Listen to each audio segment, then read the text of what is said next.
What's going on, candle makers? Welcome back from another video for candle makers and those potentially thinking about candle making.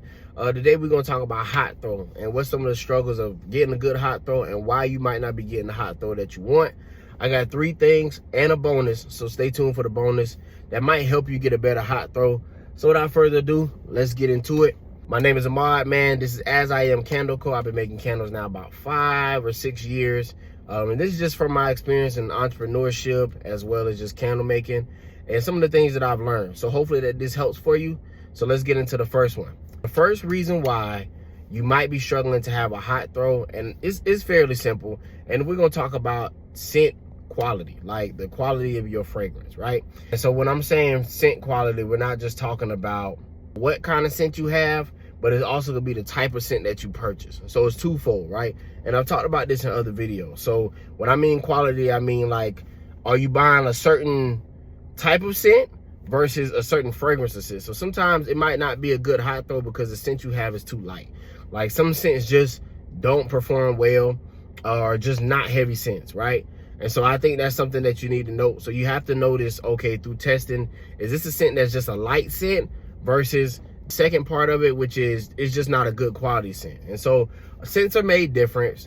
Sometimes you get one scent from one seller and the same scent from another seller, and you have like 2 different scents, you know what I mean? Or like one might be stronger than another one. So sometimes it is quality of the scent or the people that you purchase scent from. So I think that's one of the easiest things, right? The second thing is going to be fragrance load, which is another easy fix. And this is probably the easiest fix. It's more or less. So 8 to 12% is the usual fragrance load for, you know, most waxes. So it's just testing like, okay, is this scent too light if I use 8? If I use 9, you know, let's go up to 12, start there, go back to 11, go back to 10, and kind of find like what's a good range. So for me, I usually use 10 or 11% just because I use coconut apricot wax. You kind of have to use a little more with that. But also when I've tested with like 9%, it usually comes out a little too light for me, for my liking. And I know my customers, they like a strong, you know, hot throw and cold throw. So I usually do around 10, 11%. So that's another thing, checking your fragrance load. So far, if you're still here, man, just drop a like on the video, man. If I'm giving you what you need, drop a like, drop a comment, let me know what you think. Candle makers, also chime in. What are some things that you think affect hot throw that I might not talk about in here? Okay, let's get to the third thing. So the third thing is going to be pouring temperature. Like, I think that this is a big one. This is one that's often underlooked because sometimes if you pour too high, you're burning your scent out. And so when you burn your scent out, it's not going to perform well. So when your customers light it and different things like that, they're not going to get the full they're not going to get like the full aroma of it because you burned a lot of your scent out. So you have to be careful. Like, pouring temperature is so very important. If you burn it too high, it's not gonna, you know, it's gonna burn out. If you burn it too low, then a lot of time it might not be getting in there. This is why when you're pouring, you also, or even before you pour, you have to stir in the scent. Like, stir your scent in for like 3 to 5 minutes. Like, get it in there really good, kind of let it get in there and set in there before you pour it. So that way when you do pour it, turn it down. Don't turn it at all the way down, but you want to pour it while it's still hot, not when it's like sealing or congealing together. You know what I mean? You want to get it before that point. You don't want to pour it when it's like on 200 and something and then you pour it in the jar. No, you have to let it cool a little bit. But that is so important, watching your pouring temperature. And then before you pour it, make sure you stir. So here's a bonus one, and I think I got 2 bonus ones. The first bonus one is wick. Like, I think that was one of the most important things that is underrated, is the kind of wick you use. Sometimes you could be over wicking, sometimes you could be under wicking. And all that means is just like the size of the wick, right?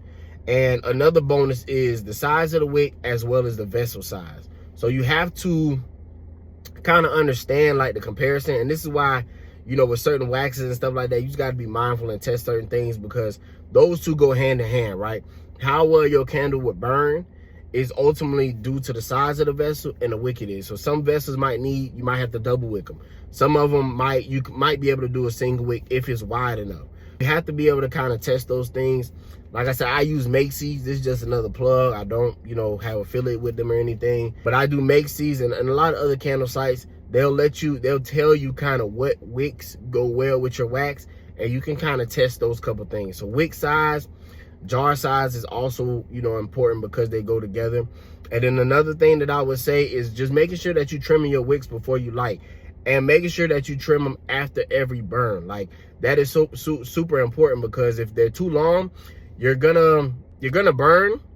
It's gonna produce more soot, but then it's also gonna make it a worse experience for your customer. You're not gonna get the full scent throw because you're burning mostly wood. You know what I mean? It's not melting the wax so much. It's just burning the wood. You know, and that's why you have these stick where it has all this ash and stuff on it, because you have to trim your wicks before.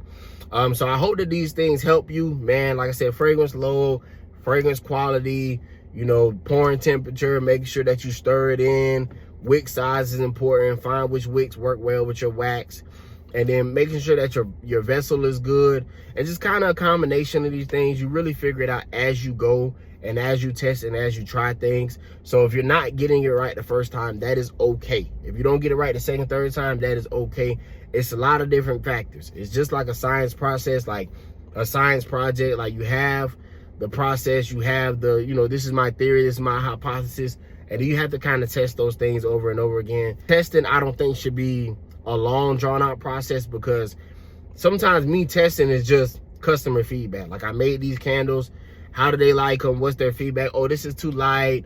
Or, you know, sometimes customers will message me and say, hey, the wick is burning too high or whatever. Okay, maybe I didn't trim it enough. So just trim it. It'll help your, you know what I'm saying, it'll help your experience. Or when I poured it too hot, I can see the color of my wax kind of change colors and things like that. So testing is really the whole process. It's not necessarily just, okay, I gotta spend just time testing, but it's really going through the candle making experience. As you make more candles, you are testing, you are learning what's working and what's not working. So I hope this video helps you. Yeah, get your hot throw up, man. You got it. Till the next time, peace.